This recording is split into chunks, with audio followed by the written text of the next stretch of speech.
Bonjour à tous et bienvenue pour ce nouveau test. Aujourd'hui, on va parler d'un casque qui est sorti il y a quelques temps maintenant.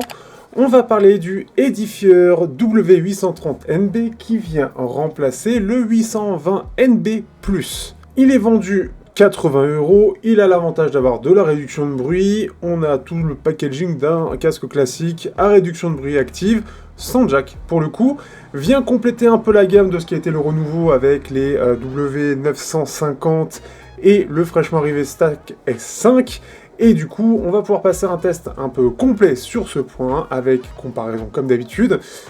N'hésitez pas à liker, partager, commenter, vous avez des liens en description. N'hésitez pas pour soutenir la chaîne, notamment chiffyaudio.fr si jamais. Et c'est parti pour le test.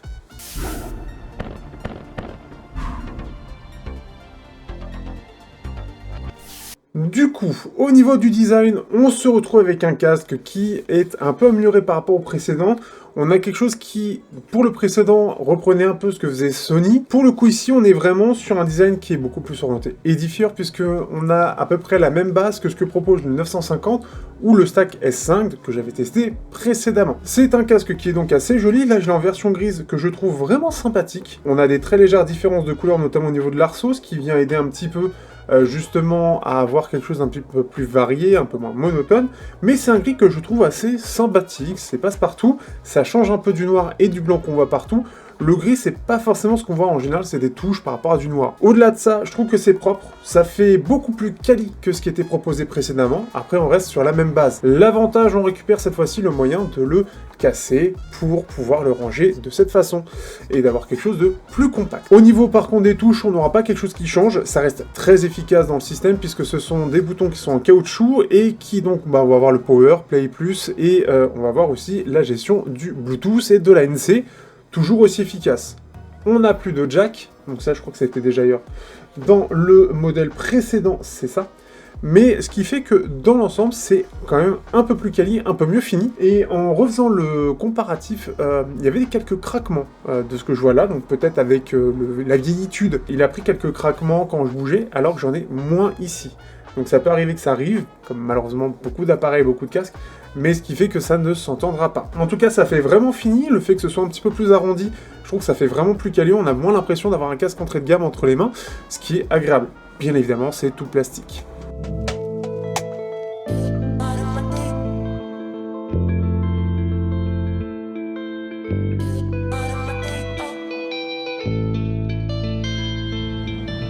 On va regarder maintenant les fonctionnalités de ce casque, donc on va voir entre autres le côté Bluetooth, l'application, l'autonomie et l'ANC pour finir, et ce qui fait qu'on va commencer avec du coup l'application. Donc on a l'application qui est l'application Edifier Connex qui vient remplacer l'excel précédente. Donc, globalement ça change pas beaucoup, mais ça doit permettre peut-être des fonctionnalités plus poussées pour certains appareils. Néanmoins, ce qu'on pourra dire, c'est qu'on aura quelque chose qui est tout à fait classique pour Edifier. C'est clairement pas l'application la plus complète, elle va surtout à l'essentiel, elle reste efficace, on a un égaliseur, mais c'est clairement pas au niveau de la concurrence. Je pense notamment à One More, ou bien évidemment les Sony et les Bose qui sont bien meilleurs de ce point de vue-là. Donc ce qui fait que c'est pas là-dessus que Edifier fait vraiment la différence. On va pouvoir voir donc son autonomie restante, donc le pourcentage de batterie surtout. On va avoir le fait qu'on puisse gérer le codec LDAC, puisque ça va être SBC, AAC et LDAC uniquement, ou la connexion multipoint. Donc en fait, c'est soit LDAC, soit multipoint au choix. Donc globalement, on a plein de petites options, commandes, etc. Ça reste assez limité. On aura surtout, on va revenir après, la gestion de l'ANC, avec, par rapport à d'autres produits, par rapport au précédent, où on pouvait juste activer, désactiver mode ambiant, on a ici le fait qu'on ait le mode ambiant, l'ANC off classique, et surtout on va voir 3 modes d'ANC, puisqu'on a le réduction du vent, moyen ou maximum. Par défaut, si vous faites par le bouton du casque, ce sera au maximum. Donc notamment ceux qui sont un petit peu dans l'inconfort de ce côté où le côté maximum peut donner une pression sur les oreilles, au moins vous avez ce choix-là. À 80 €, il n'y a pas forcément beaucoup de casques qui proposent ça. Peut-être qu'aujourd'hui ça s'est un petit peu plus démocratisé, mais en tout cas sur les casques que j'ai pu faire précédemment, ça reste relativement rare, où il y a low et high, ça reste. Là, ici, on a un petit peu plus de choix, ce qui est plutôt cool. On va avoir divers effets audio, notamment l'égalisation. On en a 4 de base, le standard classique, basse profonde et le rock. Ça reste encore une fois assez limité, ça va clairement pas sur tous les styles, et après on va avoir qu'un système à 4 bandes, ce qui est clairement un des plus gros défauts chez Diffeer, c'est qu'on a très peu d'égalisation, très peu de bandes pour gérer tout ça. Ça permet d'avoir quand même une petite gestion là-dessus, mais ça se fait qu'entre du coup 100 et 10 000 Hz, donc c'est pas fou. C'est peut-être le plus... Enfin, on peut commencer à 20, mais c'est maximum 10 000 Hz. Et ce qui fait que Edifier aime bien mettre un pic de clarté, on peut pas le gérer, ça reste un des plus gros défauts actuellement de leur application. Ça reste bien pour le côté un petit peu... pouvoir gérer un petit peu, surtout si on aime bien notamment avoir ce petit truc de un peu plus de basse, moi j'aime bien, ou des aigus un peu plus doux, mais les extrêmes aigus on peut pas les gérer, c'est pour moi vraiment le petit truc qui manquerait. On va avoir aussi l'autonomie, puisque l'autonomie on est à jusqu'à 94 heures, c'est bien évidemment un petit peu plus tempéré avec 54 heures avec l'ANC activée. Alors clairement on est bien, si on regarde par rapport au modèle précédent, on est à 33 heures avec le côté actif de l'ANC, ce qui fait qu'on a quasiment... On a fait plus de 50% d'amélioration de l'autonomie, ce qui est quand même extrêmement bien et quand même très appréciable. Et même par rapport au 950, donc la gamme un peu au-dessus, qui est à 150 €, 2 fois plus cher, bah là on est à 34 et bah celui-là, comme je l'ai dit, 54. Donc pour ceux qui veulent pas forcément recharger leur casque très souvent, c'est très bien, ça nous permet d'avoir une très très grosse durée d'autonomie. Surtout que, et on va pouvoir passer à ce qui nous intéresse, l'ANC, l'ANC est vraiment très bon. Il vient pas mal compléter un petit peu, enfin améliorer le modèle précédent, qui était correct, mais qui faisait quand même passer pas mal de bruit. On avait un ANC qui était plutôt bon, mais tout ce qui était passif, donc vraiment le côté physique, donc quand il n'y a pas besoin d'ANC quoi, ça faisait quand même passer pas mal de bruit. Ici on a une vraie amélioration acoustique, puisque de par le design, ça fait passer beaucoup moins de bruit dans les médiums et les aigus, et on a un ANC qui lui est plus performant qu'avant, donc on a vraiment quelque chose de très très bon. Des casques que j'ai moi, c'est celui qui est le plus performant dans cette gamme de prix, donc vraiment très très bien. Pour le côté son ambiant, ça se débrouille plutôt bien. On n'est pas encore tout à fait dans la réalité. Par rapport à d'autres casques, c'est quand même un petit peu plus étouffé, mais ça met pas trop en valeur les détails. J'ai fait quelques comparaisons rapidement. C'est encore une fois meilleur que le modèle précédent, mais par rapport à d'autres, ils réussissent à capter plus de choses, même plus que la normale. Donc ce qui fait que pour l'instant, c'est plutôt du tout bon.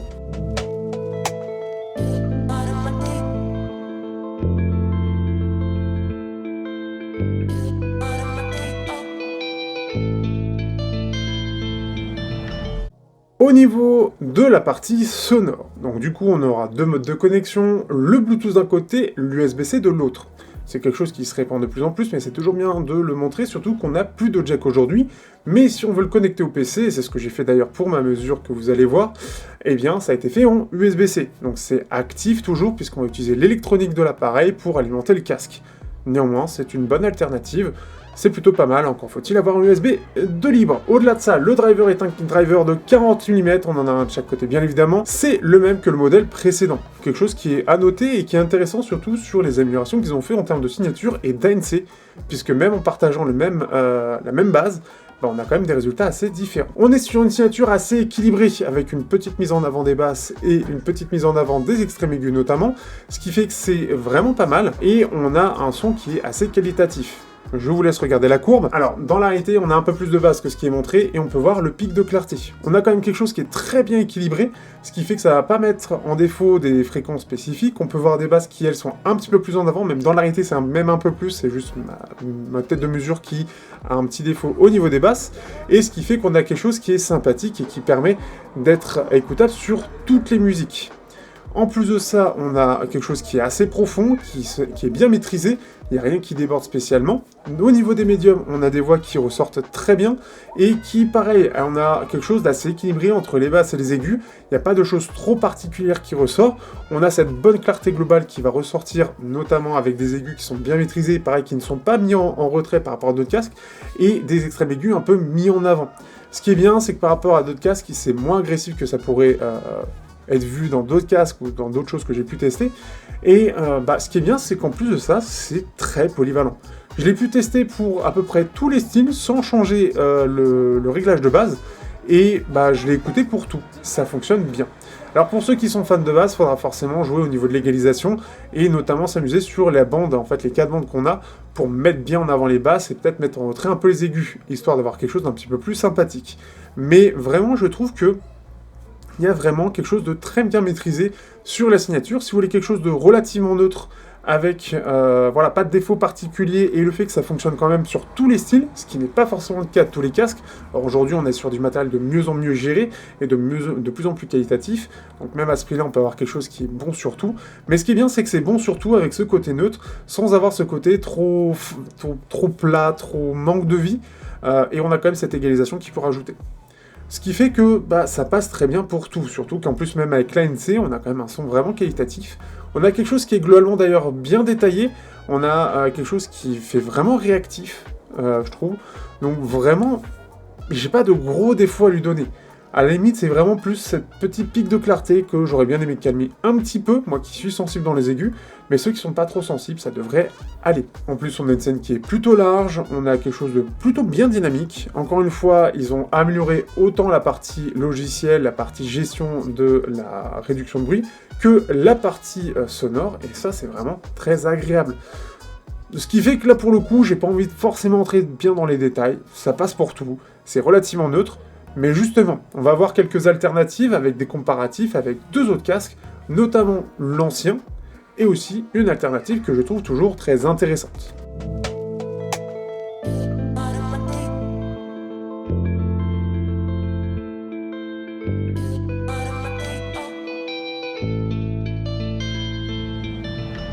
Du coup, on va s'attaquer à la partie comparaison, et on va comparer avec 2 autres casques qui sont donc toujours très intéressant en soi, mais qui forcément pour le premier, c'est son successeur, et pour l'autre, bon, il a un peu de temps dans la vue. La version Pro est sortie, on va voir ça après. Pour rappel, au niveau de la comparaison, je prends le casque que je teste, donc ici le 830B, NB, et ensuite je passe sur l'autre casque et je note les différences que j'ai vraiment au niveau de mes oreilles. Vous avez les courbes de fréquence dans tous les cas, ça vous permet de vous donner un côté visuel. Au niveau du W820+, qui était donc le prédécesseur, on a quelque chose qui clairement déjà visuellement est inférieur. Ça se ressent, on a un côté plus cheap, on a quelques... voilà, ça cracote un peu maintenant. Oui, ça cracote, oui, tout à fait. Et au niveau du confort, on est sur à peu près la même idée. Par contre, au niveau du son, j'ai trouvé quand même quelques différences. Sans forcément trop entrer dans les détails, on a une signature qui est assez similaire, donc on a à peu près le même type de son relativement neutre, mais quand même avec un peu plus de basse, on sent que c'est un petit peu plus généreux, et un peu moins d'extrême aigu, donc c'est un peu plus doux de ce point de vue-là, on a quelque chose qui est un petit peu moins net, mais aussi un peu plus doux, un peu moins fatigant. Donc par contre, ça a quand même cet effet où on sent qu'il y a un côté moins détaillé, moins net notamment dans les aigus, et cette basse qui semble moins maîtrisée, puisque je trouve que la base du 830 est meilleure. Mais c'est pas forcément... bon, c'est pas négatif, mais ça fait cet effet où j'ai l'impression que le 830 est mieux géré de ce point de vue-là. Pour la réduction de bruit, c'est clairement en dessous, ça se ressent tout de même quand on est en comparaison, et surtout le côté passif, donc encore une fois le côté passif, notamment les médiums et les aigus, ça laisse passer beaucoup plus de bruit. Dans une gare, autant le 830B, on va pas entendre grand-chose, autant celui-là, on va entendre quand même plus de choses. Donc il y a à peu près 1 an, je crois, qui sépare ces deux casques. On sent tout de même la différence. Ce qui fait que clairement, bon, si vous avez déjà le 820, ça vaut pas forcément le coup. Mais si vous cherchez un casque vraiment intéressant, celui-là, il est vraiment mieux en tout point. On va continuer aussi avec un casque qui est pour moi un casque de référence depuis un certain temps maintenant. Il a été remplacé, mais j'ai pas eu de contact depuis avec la marque. Donc One More, avec le One More Sonoflow. On peut le trouver vraiment pas cher aujourd'hui, ça reste un casque qui est vraiment intéressant, et qui a un design vraiment à la Bose que je trouve assez réussi. Donc ce qui fait qu'il y a un côté peut-être... aujourd'hui peut-être un peu moins élégant, pour le côté, parce que je trouve que le côté arrondi, en tout cas du 830, est un peu plus réussi. Mais c'est toujours très agréable, il est toujours d'ailleurs très confort, c'est vraiment, il vieillit bien, visuellement comme au niveau du confort, donc c'est vraiment une bonne chose. L'avantage aussi, c'est qu'on a le jack 2.5, qui permet de le mettre en jack justement si jamais. Donc ça c'est un autre avantage qui est un peu en train de disparaître. Et on peut le connecter aussi en USB-C. On est globalement sur une signature qui est plus douce. On va avoir notamment plus de basse et on va avoir moins d'aigus. C'est un peu plus facile pour l'aimer, notamment pour les styles un peu dynamiques. Le rock, l'électro, même le rap. Et par contre c'est un côté un peu moins détaillé. L'idée peut-être que le Sonoflow comble ce côté-là technique, de la version Pro qui vient de sortir, mais l'idée étant que ici on a quelque chose qui est un peu plus doux, un peu plus fun, on a une basse qui va aller un petit peu plus se laisser aller, et vraiment pour l'électro et tout, c'est super bien. Au niveau de l'ANC, on a quelque chose qui est quand même un peu en dessous et ça se ressent, mais c'est pas si bon que ça. Il était vraiment très bon à sa sortie. Ici, il fait passer quand même un petit peu plus de bruit, mais ça se défend très bien. Je note aussi qu'au niveau du mode ambiant, c'est celui où j'ai entendu le plus de choses, et limite j'entends presque plus de choses que quand j'ai ma réalité. Il y a quelque chose de vraiment bien détaillé, peut-être un peu plus clair que la réalité, ce qui met en avant certains détails. Je peux entendre des discussions d'un peu loin, ce qui fait que c'est assez intéressant. Donc si le mode ambiant, vous avez vraiment envie d'être en l'air, est plus intéressant, c'est peut-être plus du côté de moi mort. Donc après, c'est pas mauvais du côté 830 hein, de ce point de vue-là, sur le côté mode ambiant, mais c'est quand même un peu en dessous, c'est un peu plus étouffé. Bref, en gros, vous l'aurez compris, le 830, il est à peu près meilleur partout, c'est un excellent choix, et on a vraiment de bonnes choses. Et justement, on va aller sur une conclusion assez rapide sur tout ça.